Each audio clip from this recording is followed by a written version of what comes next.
अस्सलाम वालेकुम। वालेकुम सलाम। क्या हाल है भाई जी? जी अल्लाह ने शुक्र जी। के नाम है तुसा ना? नाम मेरा अर्शद है जी। अच्छा, केड़ा ग्रां है? ग्रां डोगीर जी।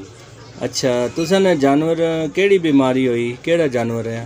जानवर असले दी गाय ने सार दे छाले निकले ने, ये अच्छा। सिरों पर पिलाए ने। ये लंपी स्किन डिजीज जेड़ी आई हुई ये बीमारी? ये बीमारी है। बुखार भी होना है उसा? बुखार भी बड़ा तेज है ते अच्छा ये दवाई पिलाई दे अल्लाह मेरा ठीक हो गया। अच्छा, तो ये दवाई तुसा क्या दसी, कितों पता असां चल? तो पता लगा ने जी, खिदवालों पता लगा ने। अच्छा, जी उन्होंने जानवर ठीक होए जी, तुसा दसा ने? उन्होंने ठीक होना ना कि कोई टीका नहीं करना जी, ते ये सिरों पिलाना।